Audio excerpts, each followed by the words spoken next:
ایوب 37واں باب۔ اس بات سے بھی میرا دل کانپتا ہے اور اپنی جگہ سے اچھل پڑتا ہے۔ ذرا اس کے بولنے کی آواز کو سنو اور اس زمزمہ کو جو اس کے منہ سے نکلتا ہے۔ وہ اسے سارے آسمان کے نیچے اور اپنی بجلی کو زمین کی انتہا تک بھیجتا ہے۔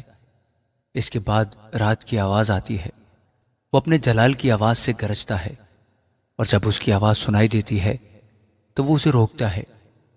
خدا عجیب طور پر اپنی آواز سے گرجتا ہے۔ وہ بڑے بڑے کام کرتا ہے جن کو ہم سمجھ نہیں سکتے، کیونکہ وہ برف کو فرماتا ہے کہ تو زمین پر گر۔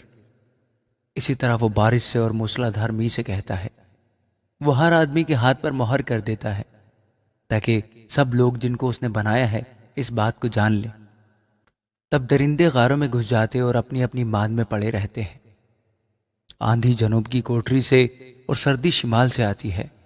خدا کے دم سے برف جم جاتی ہے اور پانی کا پھیلاؤ تنگ ہو جاتا ہے، بلکہ وہ گھٹا پر نمی کو لادتا ہے اور اپنے بجلی والے بادلوں کو دور تک پھیلاتا ہے۔ اسی کی ہدایت سے وہ ادھر ادھر پھیرائے جاتے ہیں، تاکہ جو کچھ وہ انہیں فرمائے اسی کو وہ دنیا کے آباد حصہ پر انجام دیں۔ خواہ تنبیہ کے لیے یا اپنے ملک کے لیے یا رحمت کے لیے وہ اسے بھیجے۔ اے ایوب، اس کو سن لے، چپ چاپ کھڑا رہ اور خدا کے حیرت انگیز کاموں پر غور کر۔ کیا تجھے معلوم ہے کہ خدا کیوں کر انہیں تاکید کرتا ہے اور اپنے بادل کی بجلی کو چمکاتا ہے؟ کیا تو بادلوں کے موازنہ سے واقف ہے؟ یہ اسی کے حیرت انگیز کام ہے جو علم میں کامل ہے۔ جب زمین پر جنوبی ہوا کی وجہ سے سناٹا ہوتا ہے تو تیرے کپڑے کیوں گرم ہو جاتے ہیں؟ کیا تو اس کے ساتھ فلک کو پھیلا سکتا ہے جو ڈھلے ہوئے آئینہ کی طرح مضبوط ہے؟ ہم کو سکھا کہ ہم اس سے کیا کہیں، کیونکہ اندھیرے کے سبب سے ہم اپنی تقریر کو درست نہیں کر سکتے۔ کیا اس کو بتایا جائے گا کہ میں بولنا چاہتا ہوں؟ یا کیا کوئی آدمی یہ خواہش کرے گا کہ وہ نکل لیا جائے؟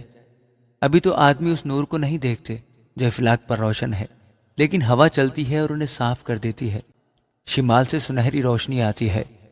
خدا محیب شوکت سے ملبس ہے۔ ہم قادر مطلق کو پا نہیں سکتے۔ وہ قدرت اور عدل میں شاندار ہے اور انصاف کی فراوانی میں ظلم نہ کرے گا، اسی لیے لوگ اس سے ڈرتے ہیں۔ وہ دانا دلوں کی پرواہ نہیں کرتا۔